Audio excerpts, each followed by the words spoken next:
എല്ലാവർക്കും നമസ്കാരം. എന്റർടൈൻമെന്റ് കീഴിലേക്ക് എല്ലാവർക്കും സ്വാഗതം. എന്റർടൈൻമെന്റ് കിടയിക്കിരി റിയാക്ഷൻ ആണ്. റൈഫിൾ ക്ലബ് സിനിമയുടെ ഒഫീഷ്യൽ ട്രailer വന്നിട്ടുണ്ടായിരുന്നു. ഞങ്ങളിങ്ങനെ കാണാതെ പിടിച്ചു വെച്ചിരിക്കുക കേട്ടോ. എന്താ കാര്യം? അതായത് നമ്മൾ ഐഡന്റിറ്റിന്റെ ടീസർ റിയാക്ഷൻ ചെയ്തിട്ടുണ്ടായിരുന്നു, ഡൊമിനിക്കിന്റെ ടീസർ റിയാക്ഷൻ ചെയ്തിട്ടുണ്ടായിരുന്നു. ഇതിനൊക്കെ താഴെ ഏറ്റവും കൂടുതൽ വന്നത് റൈഫിൾ ക്ലബിന്റെ ട്രailer ഒന്ന് കണ്ടു നോക്കൂ എന്നാണ്. ഒരു രക്ഷയില്ല എന്നാണ് പറയണത്. പിന്നെ നമുക്കന്ന് ചെയ്യാൻ പറ്റാഞ്ഞത് കൊണ്ടാട്ടോ. ഐഡന്റിറ്റി 5:30 വന്നു. അതിന്റെ വീഡിയോ ചെയ്ത് കഴിഞ്ഞ് അത് എഡിറ്റ് ചെയ്ത് കഴിഞ്ഞ് ഇട്ട് കഴിഞ്ഞപ്പോഴത്തേക്കും ഡൊമിനിക്കും വന്നു. അപ്പൊ ആ ഗ്യാപ്പിലാണ് ഇത് വന്നിട്ടുണ്ടായിരുന്നത്. പിന്നെ അന്ന് 4-5 വീഡിയോ എങ്ങാണ്ട് ഉണ്ടായിരുന്നു മൊത്തത്തില്. കൊല ചെയ്യരുതേ. പിന്നെ ഇത് ചെയ്യുന്ന പറയുമ്പോ നമ്മൾ തന്നെ ഞെട്ടിപ്പോവാണ്. അപ്പൊ അതുകൊണ്ടാണ് അത് നമ്മൾ പിന്നെ പ്രേക്ഷകർ നമ്മൾ ഇതിന് വേണ്ടിയിട്ട് മൊത്തം കമന്റാ, അല്ലാണ്ട് മെസ്സേജ് അയക്കുന്നു റൈഫിൾ ക്ലബിന്റെ റിയാക്ഷൻ ചെയ്യുന്നു പറഞ്ഞിട്ട്. എന്തായാലും കണ്ടു നോക്കാം. അറിയാലോ, ആഷിഖ് അബു സംവിധാനം ചെയ്യുന്ന സിനിമയാണ്. ഒരുപാട്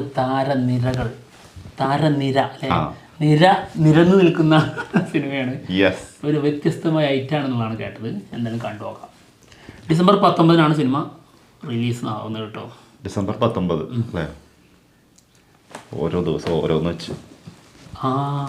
ഡിസംബർ 19, ഡിസംബർ 20 മാർക്കോ, 21 വിടുതലയും പിന്നെ യു എ ഉണ്ട്. ഇവിടെ ഉണ്ടാകുന്ന സംശയമാണ്. പിന്നെ വേണമെന്നുണ്ടെങ്കിൽ 22 തീയതി ഈടിക്ക് പോവാം. എക്സ്ട്രാ ഇഷ്ടം പോലെ. 25 ബറോസ്. അയ്യോ, വിശ്രമമില്ലാത്ത ഷെഡ്യൂളാണ് വന്നുകൊണ്ടിരിക്കുന്നത്. Okay, rifle club trailer. മണ്ടയിലൊരു പഴുത്ത മാങ്ങ നമ്മൾ ഉന്നം പിടിച്ചെറിഞ്ഞിട്ടേ ലക്ഷ്യം വെച്ചേ എന്ന് പറഞ്ഞ് നടന്ന് വീട്ടിലേക്ക് പോകണം ചെയ്യാറ്. ആ മാങ്ങ തിന്നല്ലേ ഇത് ഒരുപാട്. അത്രേ ഉള്ളൂ കണ്ടി. അത് പൊളിച്ചിട്ടോ.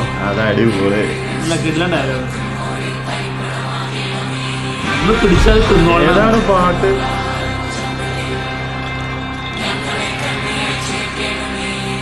പ്രാർത്ഥന അന്ത്യത്തായാണോ? IV ശശിയുടെ മൃഗ ചിത്രം റിലീസായതോടെയാണ് സുഹൃത്തുക്കളെ അത് സംഭവിച്ചത്. തന്റെ കഥാപാത്രത്തിന്റെ പൂർണ്ണതയ്ക്ക് വേണ്ടി 3.5 മാസത്തോളം മമ്മൂട്ടി എന്ന യുവ പ്രതിഭ ഇടയ്ക്കൽ ഗുഹയിൽ താമസിച്ച് ബോളിവുഡ് രീതിയായ മെത്തേഡ് ആക്ടിംഗ് പരിശീലിച്ചത്ര. അതിനിപ്പോ ഞാൻ തന്നെ ചെയ്യേണ്ടത് വേട്ടമൃഗം നല്ല ഒന്നാന്തരം തീമ, രക്തരോക്ഷിതവ, അക്രമം വിടും, അത് ക്ഷാമവും ചെയ്യാം. പക്ഷെ അതിന് മുന്നേ ആ റോസാപ്പൂ കൈ തുപ്പാക്കി ഡയലോഗ്സ് കാണുന്ന അവിടെ ആസ്ഥാനം അടിക്കാൻ 2 പേര് കണ്ടേ പോയി. 3-ാമത്തെ ആൾ വിദ്യക്കാരെ സമയത്തില്ല. എന്നാലും ചലച്ചിത്ര താരങ്ങൾക്ക് തോക്ക് മരിക്ക് പിടിക്കാൻ പോലും അറിയത്തില്ല. മോനിപ്പോ പിടിച്ചിരിക്കുന്ന പൊട്ടുമോനെ മറ്റുപിടി അങ്ങനെ പറയാമോ?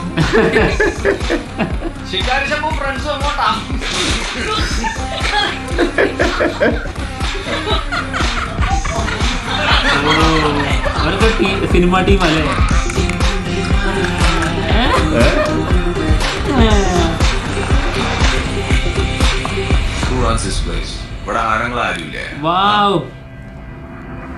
അയ്യോ, അടുത്ത മുതല്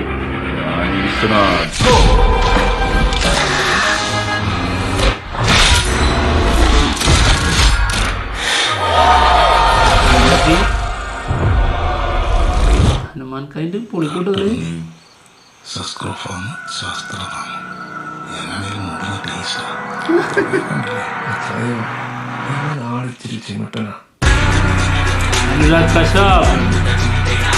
കറക്റ്റ് ഡയലോഗുകളോട്ട് നിർത്തുന്നത്. ഇവനാളൊരു ചിമിട്ടനാന്ന് പറയുന്നത്.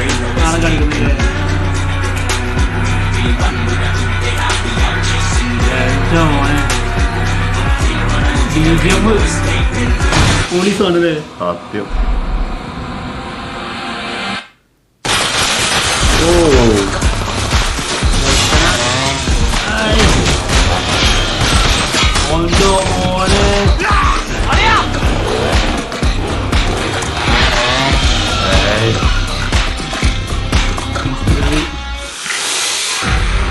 ഓടില്ലാത്ത പരിപാടിയില്ല നമുക്ക്. അത് നിർബന്ധമാണ്.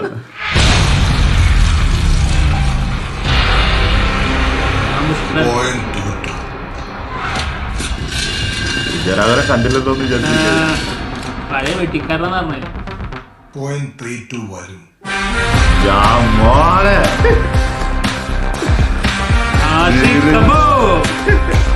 തിരിച്ചുവരവാവൂലേ? तुमने जाके पुट्टू खड्डा खा गया सब खुल के जा.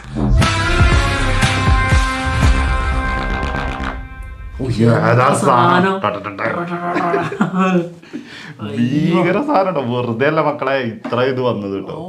ഗംഭീര സാധനം. അയ്യോ ക്രിസ്മസ് എടുക്കോ? ഏതൊക്കെയാണ് അപ്പൊ ഇതുള്ളത്? എടാ ഇത് സൂപ്പർ സാധനം. എനിക്ക് നല്ല നിലാവുള്ള രാത്രി ഇല്ലേ, അതിന്റെ ഒരു വൈബ് അടിച്ചു. എനിക്ക് അഞ്ചക്കള്ള കോക്കാൻ വന്നു. അങ്ങനത്തെ കുറെ ഐറ്റംസ് ഉണ്ട് കേട്ടോ. അങ്ങനെ മറ്റേ കുറച്ച് ഈ ഒരു ഷെയ്ഡിൽ വരുന്ന കുറെ സിനിമകളുണ്ടായിരുന്നു. ഈ ലൊക്കേഷൻ അല്ലേ, ഇതേ വീട് തന്നെയല്ലേ മറ്റേ നല്ല നിലാവുള്ള രാത്രി? ഇതേ സെയിം സാധനം തന്നെ തോന്നുന്നു. പിന്നെ ഉണ്ട് കുറെ സിനിമകളുണ്ട് ഇങ്ങനത്തെ ഈ ഒരു അങ്ങനത്തെ ഒരു ഹൈ റേഞ്ചിൽ ഉള്ള സംഭവങ്ങള്. ഇതിന്റെ പ്രത്യേകത എന്താ അറിയോ? ഓ ബേബി മറ്റേ ദിലീഷ് പോത്തന്റെ ക്യാരക്ടർ, ആ ഒരു വീട്, അതായത് വലിയൊരു തറവാട് ഉണ്ടല്ലോ, രാത്രി വെടിവെപ്പിന് പോകുന്നു, ആ സാധനങ്ങളൊക്കെ അങ്ങനത്തെ ഒരു സാധനം. പക്ഷെ അതിലൊക്കെ കുറച്ച് ആൾക്കാരെ ഉണ്ടായിരുന്നുള്ളൂ. അതായത് ഇതിന്റെ മെയിൻ സംഭവം എന്താന്ന് വെച്ചാൽ, ഇതിന്റെ രസം എന്താന്ന് വെച്ചാല്, അതായത് ദിലീഷ് പോത്തനും ടീമും, അതായത് ആ വീട്ടുകാരുടെ ടീം, വെടിവെപ്പിന്റെ ടീം ആൾക്കാർ, അവിടേക്ക് ഒരു സിനിമ ടീം വരുന്നു, അത് മറ്റൊരു ടീം. അവർക്ക് ഇവരോട് ഭയങ്കര പുച്ഛവും കാര്യങ്ങളും അവരുടെ ആ ഒരു തണ്ടും ഒക്കെ കാണിക്കുന്നുണ്ട്. പ്രത്യേകിച്ച് ആ കൊഞ്ഞനം കുത്തുന്ന സാധനത്തിൽ നിന്നൊക്കെ വ്യക്തമാണ് അവർ തമ്മിലുള്ള ഒരു പ്രശ്നം. അതിന് പുറമെ അവിടെയുള്ള നാട്ടുകാർ, അതായത് അനുരാഗ് കശ്യപും ഹനുമാൻ കൈൻ്റെ അതിൽ പെടുന്നുണ്ടോ എന്നൊരു സംശയമുണ്ട്. ഹനുമാൻ കൈൻ്റെ ഇനി സിനിമ ടീമിൻ്റെ കൂടെയാണെന്ന് അറിഞ്ഞുകൂടാ. അത് മേ ബി രണ്ടുപേരുടെയും ടീം തന്നെയായിരിക്കും. അതായത് അനുരാഗ് കശ്യപിൻ്റെ ടീമായിരിക്കും, ആള് നിൽക്കുന്നത് ഇവരുടെ കൂട്ടത്തിലായിരിക്കും. അങ്ങനെ ഈ 3 ടീമിന്റെ യുദ്ധമാണെന്ന് തോന്നുന്നു. ശരിക്കും ഇതിനകത്ത് ഇതിന്റെ പോയിന്റ് എവിടെയാന്ന് വെച്ചിട്ടുണ്ടെങ്കിൽ വിജയരാഘവല്ല മെയിൻ ക്യാരക്ടർ. അതായത് ആ വീടിന്റെ മൊത്തം, അതായത് വെടിവെപ്പാണല്ലോ, അതിലെ മെയിൻ വെടിവെപ്പുകാരൻ സത്യം ആളാണ്. പിന്നെ ഉള്ളത് പറഞ്ഞു വെച്ചിട്ടുണ്ട് ഇവര്. പിന്നെ ഉള്ളത് ദിലീഷ് പോത്തൻ. യാജാതി ഡയലോഗ ഫസ്റ്റ് തന്നെ അതിലുണ്ട് മൊത്തം. ഒരു മാങ്ങ എറിഞ്ഞിട്ടിട്ട് ആ മാങ്ങ അവിടെ ഇട്ടിട്ട് പോകും. അതെടുത്ത് കഴിച്ചു കഴിയുമ്പോഴല്ലേ അതിന്റെ ഒരു പൂർണ്ണതയുള്ളൂ. അതായത് ഹണ്ടിങ് അങ്ങനെയാണ്. ഹണ്ടിങ് കംപ്ലീറ്റ് ആകുന്നത് നമ്മള് വെടിവെച്ച് ഇട്ടിട്ട് പോയിട്ട് കാര്യമില്ല, അത് കൊണ്ടുവന്ന് തിന്നണം, അതിന്റെ ടേസ്റ്റ് അറിയണം. പിന്നെ ഇതിന്റെ BGM, പിന്നെ തുടക്കത്തിലെ ഒരു പ്രാർത്ഥനയാണ് ആ ഒരു വൈബിൽ ഇങ്ങനെ പോണ സാധനം. ഗംഭീരമായിട്ടോ സാധനം മേക്ക് ചെയ്തിരിക്കുന്നത്. അത് വെടിയിറച്ചിയാണെന്ന് തോന്നുന്നു ഇവർക്ക്. അന്ത്യത്താഴത്തിന് നമ്മൾ വെറുതെ പറയാണ്, ആ വൈബിന് പറയാണ്. എല്ലാവർക്കും ഒരുമിച്ചുള്ള ഒരു അത്താഴമാണ് അതിൽ കാണിക്കുന്നത്. അതിനുശേഷമായിരിക്കും മേ ബി ഈ ഒരു വെടിവെപ്പും പരിപാടിയും ഒക്കെ. ഇത് റേഞ്ച് മാറും എന്ന് തോന്നുന്നുണ്ട്. കാരണം ഇങ്ങനത്തെ സാധനം, അല്ലെങ്കിൽ ഇപ്പൊ മാർക്കോ വരാൻ നിൽക്കുന്നുണ്ട്. മാർക്കോ സിനിമ എനിക്ക് തോന്നുന്നു യൂത്തിനായിരിക്കും അതൊന്നും കൂടി ഒരു താല്പര്യം കൂടുതൽ വരിക. അതായത് ആ അത്രക്ക് വയലൻസ് ഉള്ള സംഭവം കാണാൻ ആഗ്രഹിക്കുന്നവർക്ക് മാത്രം. അതാണ് മാർക്കോ. ഇത് എല്ലാ രീതിയിലുള്ള ആൾക്കാർക്കും പറ്റുണ്ടാവും, എൻജോയ് ചെയ്യാൻ പറ്റുന്ന സാധനമായിരിക്കും. തകർക്കൂട്ടോ ഈ ക്രിസ്മസ്. അല്ലെങ്കിൽ 2024 ശരിക്കും മലയാള സിനിമേന്റെ സുവർണ കാലഘട്ടമാണ് അല്ലേ? ശരിക്കും അതിന്റെ 2024 തീരുമ്പോഴും അത് തന്നിട്ടാണ് പോകാൻ പോകുന്നതെന്നാണ് തോന്നുന്നത്. അതെ, ഊട്ടി ഉറപ്പിച്ച് വലിയൊരു പ്രതീക്ഷ തന്നിട്ട് തന്നെയാണ് 2025 ഞങ്ങളിത് തുടരും. വരാനിരിക്കുന്ന ഓരോന്നിങ്ങനെ വരുമ്പോ ഞെട്ടിപ്പോവാണ്. പിന്നെ എടുത്തു പറയണം, വാണീശ്വരാദിനെ കാണിച്ചു, ആ ഒരൊറ്റ സീനിൽ മാത്രമേ കാണിച്ചിട്ടുള്ളൂ, ഒന്നും കൊടുത്തിട്ടില്ല. ആളാ ഇരുട്ടിൽ നിന്ന് വെളിച്ചത്തിലേക്കാണ് വരുമ്പോ ആ ഒരു ഓറ, ഒരു സ്ക്രീൻ പ്രസൻസ് ഉണ്ടല്ലോ, പൊളി. അത് പണ്ടും അങ്ങനെ ഇപ്പോഴും അങ്ങനെ. പിന്നെ ദർശന നമ്മള് ഈ രീതിയിൽ കണ്ടിട്ടില്ല, ദർശന രാജേന്ദ്രനെ. പക്ഷെ ഭയങ്കര വേറെ ലെവൽ ക്യാരക്ടറാണ് തോന്നുന്നു. സുരഭിന്റെ ക്യാരക്ടർ ചിരിയുടെ കറക്റ്റ്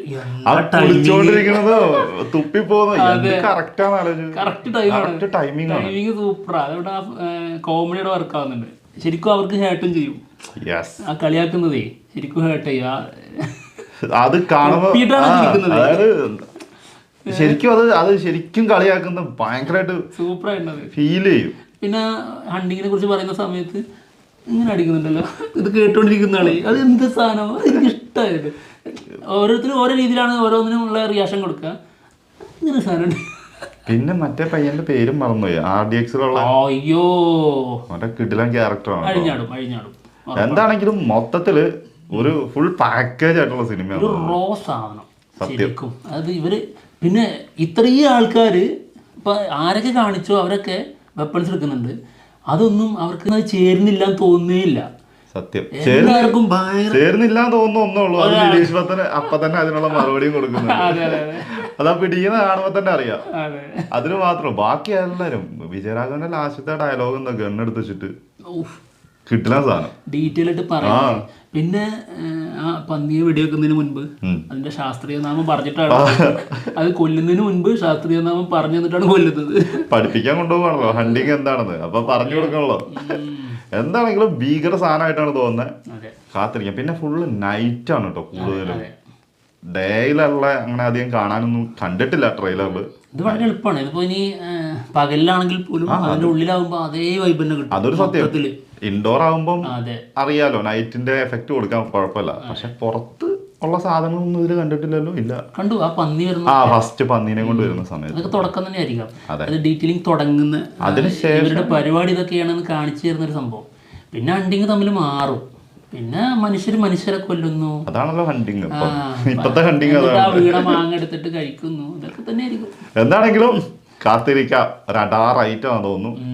എന്തായാലും ഞങ്ങൾ പോവാണ്. മറ്റുള്ള വിശേഷങ്ങളുമായിട്ട് ഉടനെ തന്നെ വരാം. ബൈ. ബൈ.